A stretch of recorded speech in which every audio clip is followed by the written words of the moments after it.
అనగనగా ఒక అందమైన చిన్న పల్లెటూరు. పచ్చని పొలాలు, పక్కనే గలగలపారే నదితో ఆ ఊరు ఎంతో ప్రశాంతంగా ఉండేది. ఆ గ్రామంలో విజయ, రాజేంద్ర అనే భార్యాభర్తలు ఉండేవారు. వారు ఎంతో కష్టపడే మనస్తత్వం ఉన్న దంపతులు. ఊరిలో వాళ్లకు ఒక ప్రత్యేకమైన వ్యాపారం ఉంది. అదే పూణీలు తయారుచేసి అమ్మటం. పూణీలంటే నోరూరించే సాంప్రదాయ పానీయాలన్నమాట. వాళ్లు పూణీలు తయారుచేసే విధానం చాలా వింతగా, రహస్యంగా ఉండేది. ప్రతిరోజూ ఇంట్లో విజయ ఎంతో రుచికరంగా పూణీల మిశ్రమాన్ని సిద్ధం చేసేది. ఏవండి, ఇవాళ్టికి కావలసిన పూణీల మిశ్రమం అంతా సిద్ధం చేసేశాను. రండి, ఇద్దరం కలిసి దీన్ని భద్రపరుద్దాం. అలాగే విజయ, ఈసారి కుండను కాస్త లోతుగా పాతిపెడదాం. అప్పుడే పూణీలు మరింత రుచిగా, చక్కగా తయారవుతాయి. భార్యాభర్తలిద్దరూ కలిసి ఇంటి వెనుక ఉన్న తోటలోకి వెళ్తారు. అక్కడ భూమిని తవ్వి ఆ మట్టి కుండను అందులో పెట్టి పైన మట్టితో పూర్తిగా కప్పేస్తారు.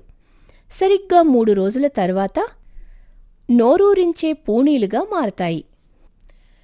3 రోజులయ్యాక ఆ కుండను బయటకు తీసి విజయ గ్రామంలోని ప్రజలందరికీ అమ్ముతుంది. ఆ ఊరి జనం విజయ చేసే పూణీలను ఎంతో ఇష్టంగా కొనుక్కునేవాళ్లు. అలా వాళ్లకు మంచి ఆదాయం వస్తూ ఉండేది. ఇదిలా ఉండగా భార్య ఇంట్లో ఈ పని చూసుకుంటే, భర్త రాజేంద్ర ఊరి పక్కనే ఉన్న నది దగ్గరకు వెళ్ళి ఇంకో పని చేసేవాడు. ఆ నదికి అవతలి ఒడ్డుకు వెళ్లటానికి ప్రజలకు ఒక పడవ అవసరమయ్యేది. రాజేంద్ర తన పడవ సహాయంతో ప్రయాణికులను ఎక్కించుకొని ఎంతో జాగ్రత్తగా నది దాటించి అవతలి ఒడ్డుకు చేర్చేవాడు. ఏమండే రాజేంద్ర గారో, మీ పడవ లేకపోతే ఈ నది దాటం మాకు ప్రాణాంతకం అయ్యేదండే. సరైన సమయానికి మమ్మల్ని అవతలొడ్డుకు చేరుతున్నారు. తీసుకోండి మీ ప్రయాణపు రుసుము. జాగ్రత్తగా వెళ్ళండి. నా పడవ ఎప్పుడూ మీ సేవలోనే ఉంటుంది. రోజులు గడుస్తున్నాయి. ఒకరోజు రాజేంద్ర పూణీల కుండను భూమిలో దాచే విషయం పూర్తిగా మర్చిపోయి పడవ నడపడానికి నది దగ్గరకు వెళ్ళిపోయాడు. భార్య విజయ కూడా ఆ తొందరలో ఆ విషయాన్ని గమనించలేదు. సరిగ్గా అప్పుడే ఇంటి ముందర ఒక వ్యక్తి వచ్చి పిలిచాడు. అమ్మా విజయగారు, ఇంట్లో పూణీలు సిద్ధంగా ఉన్నాయమ్మా, కొంచెం ఇస్తారా? అయ్యో, నా మతిమరుపు తగలయ్యా! నా భర్త ఇంట్లో లేడే. గత కొన్ని రోజుల్నుంచి నేను ఈ వ్యాపార సంగతి సరిగ్గా పట్టించుకోకపోతే ఆయనే కుండలన్నీ దాస్తున్నాడు. ఇప్పుడు ఏ కుండ ఎక్కడ దాచాడో నేనెక్కడని వెతకాలి అని కంగారు పడుతూ బయట నిలబడిన వ్యక్తివైపు చూసి సర్దుకుంటూ మాట్లాడింది. ఒక 2 నిమిషాలు ఆగండి బాబూ, నేనిప్పుడే లోపల్నుంచొస్తున్నాను అని చెప్పి విజయ వేగంగా ఇంటి పెరట్లోకి వెళ్ళింది. భర్త ఎక్కడ కుండ దాచి ఉంటాడా అని అనుమానంగా ఉన్న చోటల్లా నేలను తవ్వటం మొదలుపెట్టింది. అలా ఒకచోట తవ్వుతూ ఉండగా ఆమెకు ఒక మట్టి కుండ కనపడింది. పూణీలు దొరికాయని సంతోషపడుతూ ఆమె ఆ కుండ మూత తెరిచి చూసింది. కాని అందులో పూణీలు లేవు. దానికి బదులుగా నిగనిగలాడే ఒక బంగారు ఉంగరం ఉంది. దాన్ని చూసి ఆమె నోట మాట రాలేదు. ఇదేంటి, కుండలో పూణీల్లేవుగాని బంగారు ఉంగరం దొరికిందే! భగవంతుడా, ఇదేం వింత! అయినా బయట మనిషి ఎదురుచూస్తున్నాడని గ్రహించి ఆ ఉంగరాన్ని గబగబా లోపలికి తీసుకెళ్లి రహస్యంగా ఒకచోట దాచింది. ఆ తర్వాత బయటకొచ్చి ఆ వ్యక్తితో ఇలా అంది. బాబూ, ఇవాళ్టికి పూణీలు సిద్ధంగా లేవు నాయనా, రేపు రండి, తప్పకుండా ఇస్తాను అని చెప్పి అతణ్ణి పంపించేసింది. ఆ వ్యక్తి వెళ్ళిపోగానే విజయ పరిగెత్తుకుంటూ లోపలికి వెళ్ళి ఆ బంగారు ఉంగరాన్ని చేతిలోకి తీసుకుని ఎంతో మురిపెంగా చూస్తూ మురిసిపోయింది. అబ్బా, ఈ ఉంగరం ఎంత బావుందో! దీనిని అంగడిలో అమ్మితే మనకు చాలా ధనం వస్తుంది. మన కష్టాలన్నీ తీరిపోతాయి. అసలు దీనివల్ల ఎంత ధనం వస్తుందో నేను ఊహించుకోలేకపోతున్నాను. ఈ ఒక్క ఉంగరం మహిమ వల్ల నా ఇల్లంతా ధనంతో నిండిపోతుందేమో. చిత్రం, ఆమె నోటి వెంట ఆ మాటలు వచ్చాయో లేదో మరుక్షణమే ఒక పెద్ద వింత జరిగింది. ఆమె కళ్ల ముందే ఆ చిన్న ఉంగరం నుండి కాంతికిరణాలు వచ్చి ఇల్లంతా బంగారు నాణేలతో, ధనంతో నిండిపోయింది. ఇల్లు నిండా ఎక్కడ చూసినా ధనమే ధనం. దాన్ని చూసి విజయ నోరెళ్లబెట్టి గుండె చెరువైపోయినంత ఆశ్చర్యంతో అలా నిలబడిపోయింది. ఆ ఇల్లంతా నిండిన ధనాన్ని చూసి విజయ కొద్దిసేపు అలాగే నిశ్చేష్టురాలై ఆలోచించింది. ఆ తర్వాత నెమ్మదిగా తేరుకుని ఆ ఉంగరాన్ని చేతిలోకి తీసుకుని కళ్ళు పెద్దవి చేసి చూసింది.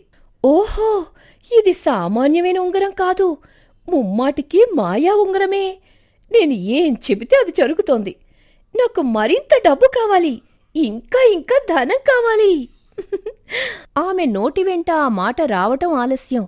ఆ ఇల్లే సరిపోనంతగా ధనం కుప్పలు కుప్పలుగా పెరిగిపోవటం మొదలైంది. బంగారు నాణేలు గదులన్నీ దాటిపోతూ ఉంటే ఆ డబ్బును చూసి ఆమె ఆశ్చర్యంతో పిచ్చి సంతోషంతో ఊగిపోయింది. అబ్బా, ఎంత ధనం! నా భర్త నది నుంచి ఇంటికొచ్చిన తర్వాత ఈ అదృష్టాన్ని, ఇల్లంతా ఉన్న ఈ నిధిని చూసి ఏమైపోతాడో ఏంటో. ఆనందంతో గంతులేసేస్తాడు కాబోలు. అలా ఆమె సంబరాల్లో మునిగి తేలుతున్నంతలోనే భర్త రాజేంద్ర నది దగ్గర పని ముగించుకుని ఇంటికొచ్చాడు. లోపలికి అడుగుపెట్టగానే ఇల్లంతా నిండి ఉన్న అపారమైన ధనాన్ని చూసి అతను ఒక్కసారిగా నిర్ఘాంతపోయాడు. కళ్ళు బైర్లు కమ్మి పిచ్చివాడిలా చుట్టూ చూశాడు. విజయ, ఏంటిదంతా? అసలు మన ఇంట్లోకి ఇంత ధనం ఎక్కడ్నుంచొచ్చింది? ఏం జరిగింది విజయ? అప్పుడు విజయ ఆ ఉంగరాన్ని గాల్లో ఊపుతూ పెద్ద పెద్దగా నవ్వుతూ అరుస్తూ చెప్పడం మొదలుపెట్టింది. ఏమండి, ఇది మాయా ఉంగరమండి. చూడండి, కంగారు పడకండి. దీని మహిమ వల్లే ఇదంతా జరిగింది. మనకేది కావాలంటే అది ఇస్తుంది ఉంగరం. మనం ఇకపై రాజుల్లా బ్రతకొచ్చు. రాజేంద్రకు ఆమె మాటలు అస్సలు నచ్చలేదు. అతని ముఖం గంభీరంగా మారింది. ఏమంటున్నావు నువ్వు? పిచ్చి పట్టిందా నీకు? ఏంటి పిచ్చికొత్తలు? రాజేంద్ర అంత పెద్దగా అరవటంతో ఆ శబ్దానికి విజయ ఒక్కసారిగా దడదడలాడే గుండెతో ఒళ్ళు జలతరించి నిద్రనుంచి కుదుపుగా మేల్కొంది. ఆమె చుట్టూ చూసింది. ఇల్లంతా ఎప్పటిలాగే సాదాసీదాగా ఉంది. ఎక్కడా ఒక్క బంగారు నాణెం కూడా లేదు. అప్పుడుగాని ఆమెకు అసలు విషయం బోధపడలేదు. ఏంటి ఇదంతా కల? అమ్మో, ఎంత పెద్ద కల కన్నాను! అప్పుడే పక్కనే ఉన్న రాజేంద్ర ఆమె కంగారును చూసి అడిగాడు. ఏమైంది విజయ? అంతలా భయపడుతూ లేచావు? ఏమన్నా పీడకలగన్నావా ఏంటి? పీడకల కాదండి, పగటి కల. పెరట్లో తవ్వుతుంటే ఏదో మాయా ఉంగరం దొరికిందండి. దాన్ని అడగటమే ఆలస్యం. మన ఇల్లు మొత్తం బంగారు నాణేలతో, డబ్బులతో నిండిపోయింది. అంతలోనే మీరు గద్దించేసరికి మెలకు వచ్చింది. ఆ మాట వినగానే రాజేంద్ర పెద్దగా నవ్వేశాడు. ఇలాంటి పగటి కళ్ళు కంటూ కూర్చుంటే మన పూణేల వ్యాపారం వెనకపోతూ ఉంటుంది. ఆ కళలు కనడం ఆపి కాస్త నిజంలోకి రా విజయ. సరే, ఇప్పటికే బాగా పొద్దుపోయింది. నేను నది దగ్గరకు పడవ నడపడం కోసం వెళ్తున్నాను.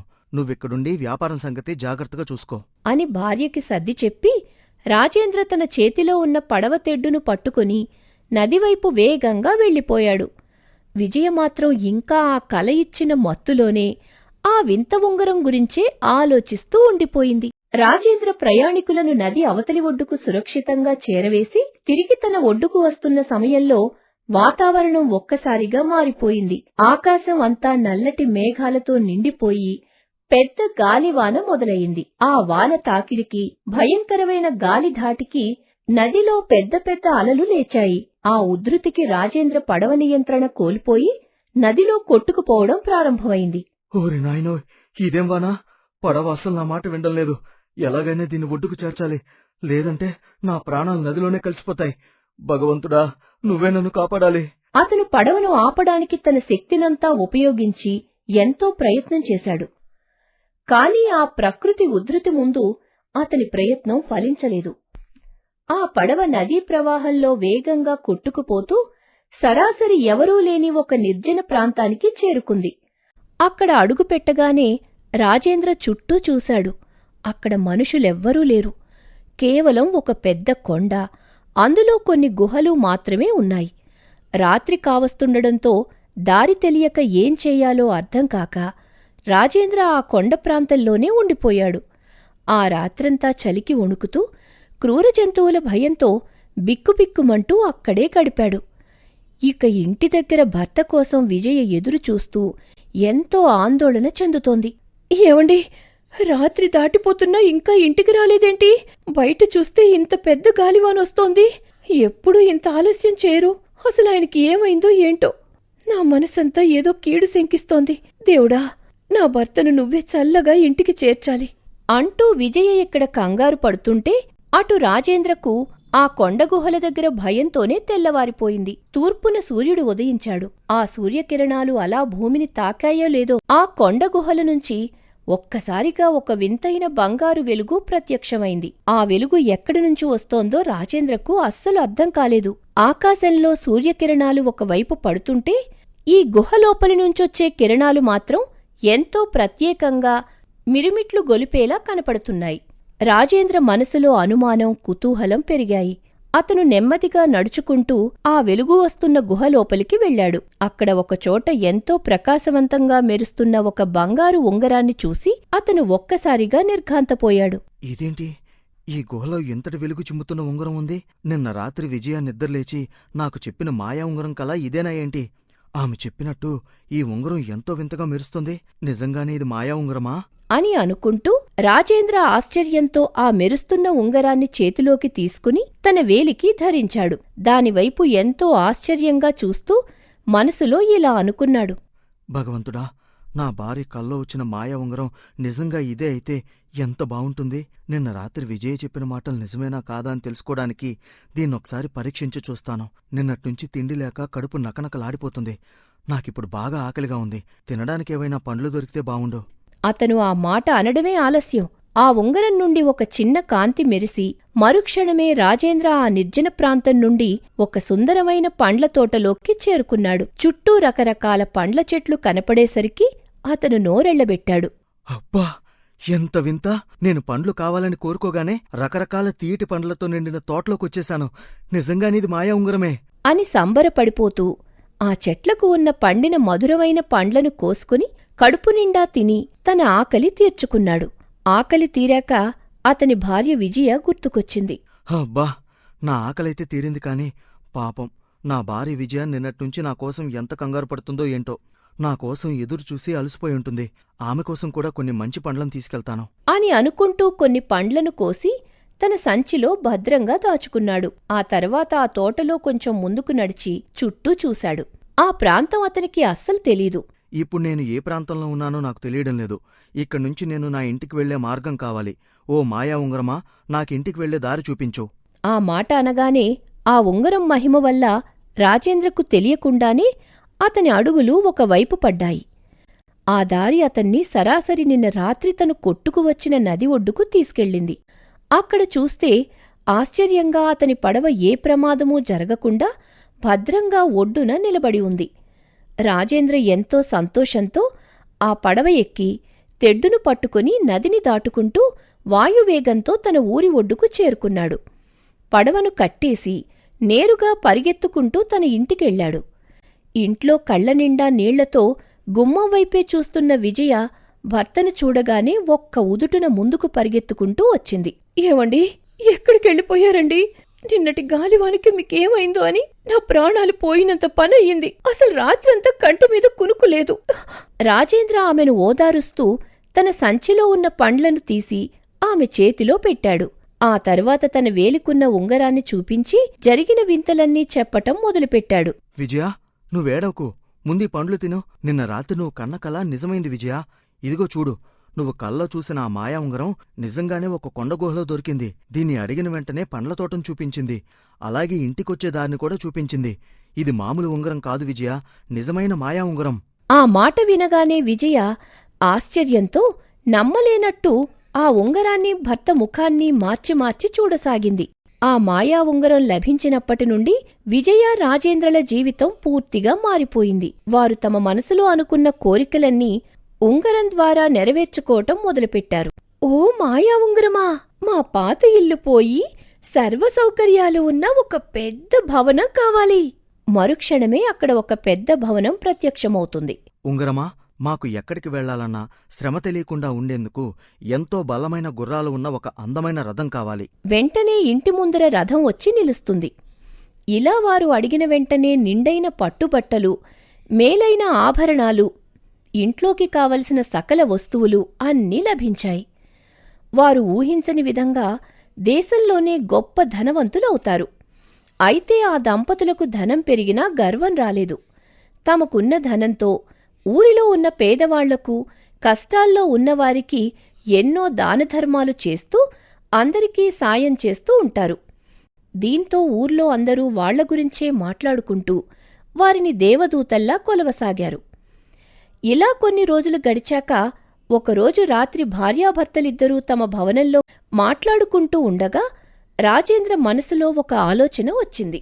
విజయ, ఈ మాయా ఉంగరం ద్వారా మనం కోరుకున్నవన్నీ సాధించాం, చాలా డబ్బు సంపాదించాం. కానీ ఇన్నాళ్ళు కష్టపడి జీవించిన మనం ఇప్పుడు ఏ పని చేయకుండా ఇంట్లోనే కూర్చుంటున్నాం. దీనివల్ల మనం రోజురోజుకు సోమరిపోతుల్లా తయారవుతున్నాం. ఏ పని చేయకుండా చెమట కార్చకుండా ఊరికే కూర్చుని ఈ విధంగా సంపాదించడం నాకైతే ఏమాత్రం నచ్చటం లేదు. భర్త మాటలకు విజయ కూడా ఎంతో ఆలోచించి తల ఊపుతూ సమ్మతించింది. నిజమేనండి, నాకు సరిగ్గా అదే అనిపించింది. కష్టం విలువ తెలిసినవాళ్లం. ఇలా కూర్చుని తింటే మనసుకి తృప్తి ఉండటం లేదు. కాని ఈ మాయా ఉంగరాన్ని మనం ఎవరికైనా ఇచ్చేద్దాం. మనలాగే కష్టాల్లో ఉన్న ఇతరులకిస్తే వారు కూడా మనలాగే ధనవంతులవుతారు కదా. ఆ తర్వాత వాళ్ల కష్టాలు తీరిపోయాక ఈ ఉంగరాన్ని వేరే వారికివ్వమని చెప్దాం. దీనివల్ల ఊర్లో అందరి దరిద్రం తీరిపోతుంది. ఒకవేళ భవిష్యత్తులో మనకెప్పుడైనా అత్యవసర పరిస్థితుల్లో డబ్బు అవసరమైతే అప్పుడు మనం వారిని అడిగి మళ్లీ తీసుకోవచ్చు. భార్య చెప్పిన ఈ అద్భుతమైన నిస్వార్థమైన ఆలోచన రాజేంద్రకు ఎంతో నచ్చింది. చాలా గొప్పగా చెప్పావు విజయ. సరే, నువ్వన్నట్టే ఈ ఉంగరాన్ని మొదట నా ప్రాణ స్నేహితుడికిస్తాను. మరుసటి రోజు రాజేంద్ర తన స్నేహితుడిని ఇంటికి పిలిచి ఆ మాయా ఉంగరాన్ని అతని చేతిలో పెట్టి దాని మహిమను వివరించాడు. ఆ ఉంగరాన్ని అందుకుని స్నేహితుడు ఎంతో భావోద్వేగానికి గురయ్యాడు. మిత్రమా, నా దరిద్రాన్ని చూసి నన్ను ఆదుకోవడానికి ఎంతటి అమూల్యమైన వస్తువునిస్తున్నావా? ఈ సాయానికి నీ రుణాన్ని నేనెప్పటికీ తీర్చుకోలేను మిత్రమా. రాజేంద్ర చెప్పిన నియమం ప్రకారమే ఆ స్నేహితుడు కూడా ఆ ఉంగరంతో తన కోరికలన్నీ నెరవేర్చుకుని బాగా ధనవంతుడవుతాడు. అతని కష్టాలన్నీ తీరిపోయాక ఆ ఉంగరాన్ని తన వద్దే ఉంచుకోకుండా రాజేంద్ర చెప్పినట్టుగా తిరిగి మరొకరికి ఇస్తాడు. ఆ విధంగా ఆ మాయా ఉంగరం ఒకరి చేతినుంచి ఒకరికి మారుతూ గ్రామంలో ఉన్న పేదవాళ్లందరినీ ధనవంతులను చేస్తుంది. అయితే విజయ రాజేంద్రలలాగే ఆ ఊరి ప్రజలందరూ కూడా కష్టం విలువ తెలిసినవారు కావడం వల్ల ఆ వచ్చిన అపారమైన ధనంతో సోమరిపోతుల్లా ఉండిపోకుండా వాళ్ల వ్యాపారాలు వాళ్లు చేసుకుంటూ వ్యవసాయం చేస్తూ కష్టపడుతూ జీవనంలో ముందుకు సాగుతారు. కష్టపడటంలోనే నిజమైన ఆనందం ఉందని తెలుసుకుని మాయా ఉంగరాన్ని ఇతరుల మేలు కోసం త్యాగం చేసిన విజయ రాజేంద్రల కథ ఎంతో అద్భుతమైన సందేశంతో సుఖాంతమైంది.